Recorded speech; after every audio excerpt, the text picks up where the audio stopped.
Por otro lado, uno tiene la panorámica de Bukele, que comienza su nuevo gobierno, aparentemente con un 80% de aceptación, 75.000 presos en sus cárceles y el 30% de la población de El Salvador está en la pobreza. Bukele fue reelecto con el 85%, yo dije 80% de los votos, según él mismo, ¿verdad? Porque ayer este señor Romero, periodista, nos dijo que ni siquiera el sistema de conteo anduvo en tiempo y forma. A ver qué dice ahí Bukele.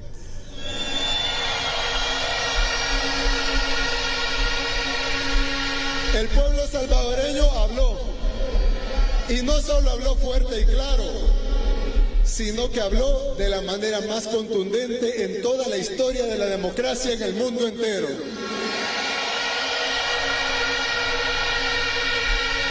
Si eso no los convence, señores periodistas, si eso no los convence, señores de las ONG, señores de los organismos internacionales, de la ONU, de la OEA, si eso no los convence, nada los va a convencer. Bueno, y continúan los problemas en cuanto al conteo de votos en El Salvador también. Ha presentado problemas la página web del Tribunal Supremo Electoral de El Salvador en la actualización de la cantidad de votos durante toda la jornada del domingo, desde que comenzó el conteo de forma oficial y también hasta ayer seguía el famoso conteo. A pesar de eso, Nayib Bukele se ha proclamado ganador.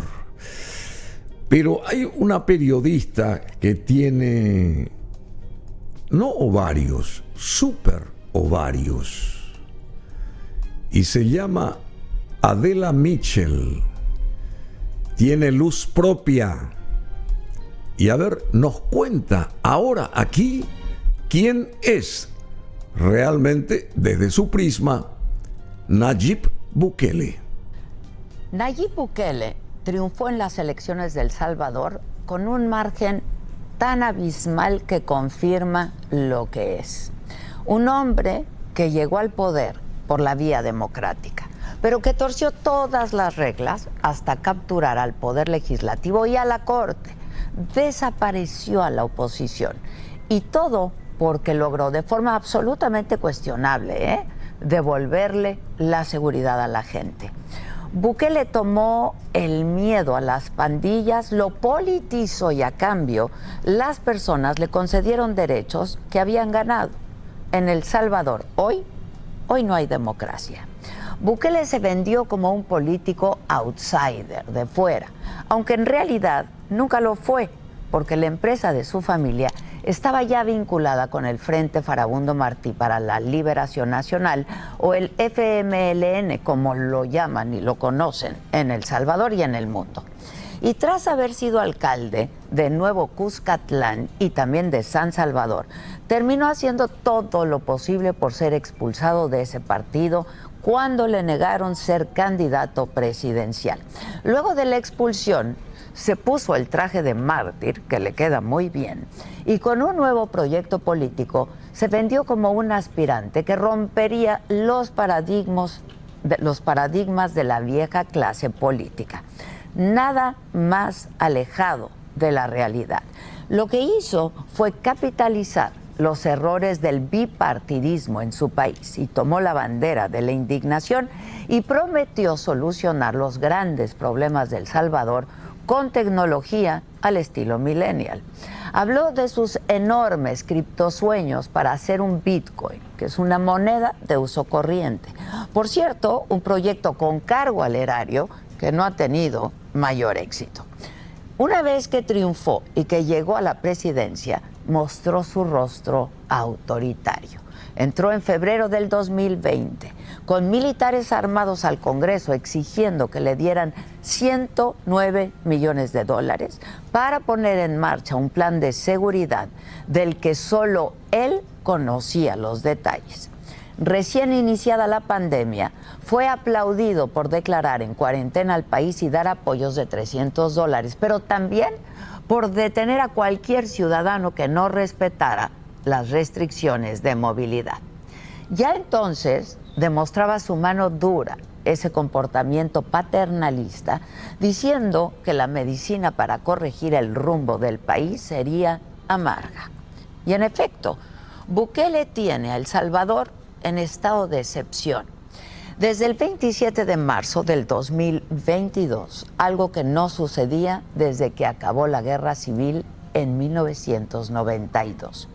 Entró en ese punto cuando su pacto con las pandillas se vino abajo el fin de semana, que las maras asesinaron a 87 personas, varias de ellas civiles desarmados, que no tenían nada que ver, nada, con organizaciones criminales. Poco después se supo a través de documentos judiciales que fueron revelados por la prensa que Bukele negoció con las pandillas para reducir los homicidios, que su gobierno liberó a presos de gran calado para luego recapturarlos y mostrarlos como un triunfo de su política de cero tolerancia. Incluso la semana pasada se supo que Bukele estuvo dispuesto a pagar $1 millón al cártel Jalisco Nueva Generación para que secuestrara al líder de la Mara Salvatrucha y lo entregara al gobierno. Con el poder y con las elecciones intermedias, Bukele capturó al Congreso y a la Sala Constitucional de la Corte Suprema y los convirtió en correas de transmisión de su poder. Consiguió reelegirse por una interpretación muy torcida de la ley e hizo campaña a través del miedo, de decirle a la gente que sin él en el poder volverían las maras a las calles, porque así de frágil es lo que presume como un logro. Al frente de El Salvador, Bukele ha encarcelado a más de 70,000 personas en 2 años. En las prisiones han sido asesinadas 185 personas que estaban bajo custodia del Estado, de acuerdo con la organización Cristosal. Alrededor del mundo, ONGs y activistas han señalado graves violaciones de derechos humanos, detenciones arbitrarias, ausencia de garantías en los juicios y que a pesar del montón de detenciones, hay muy pocas sentencias. En El Salvador, bajo el régimen de excepción de Bukele, se encarcela a quien sea, porque no existe presunción de inocencia, porque militares llegan a las casas a sacar gente para detenerla.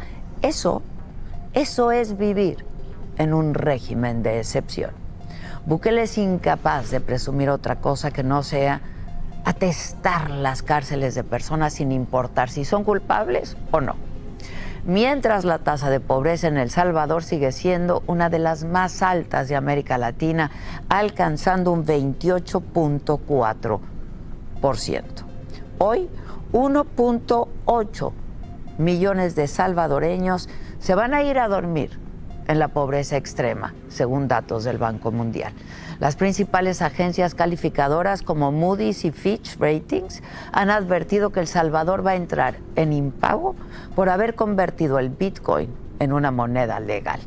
Bukele no tiene nuevas ideas, como llamó a su partido político. Lo que tiene son ideas autoritarias, miedo a la libertad de prensa, terror a la crítica, pavor de que caiga el telón sobre él y se descubra que en realidad es un farsante.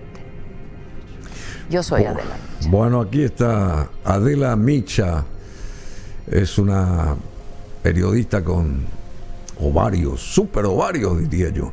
Es de México, ella, conductora, comunicadora, ha trabajado en televisión, radio, prensa escrita y recientemente se abocó de lleno a Internet. Es conocida, muy conocida, por sus noticieros, como por sus entrevistas a una amplia gama de personalidades del mundo de la política, el entretenimiento y el deporte. Adela Micha, desde México, dio su parecer respecto a Bukele. Pero Nayib Bukele sigue sosteniendo que la Bukelemanía no va a parar. Es un exitoso modelo en El Salvador que debe replicarse en todo el continente. Demostró que se puede acabar con la corrupción y se puede lograr la paz. 75,000 personas presas, casi 30% de los salvadoreños en el renglón de la pobreza. Y todo eso que dijo de la ciudad del Bitcoin y toda esta historia, al parecer aún no se cristalizó ni por asomo, ¿verdad? Pero por un lado también se sabe que aminoraron los asaltos, los robos y la inseguridad últimamente en los últimos 4 años de gobierno, de su primer gobierno allá en El Salvador. Comienza el segundo y él va por la economía ahora, tratar de fortificar la economía salvadoreña.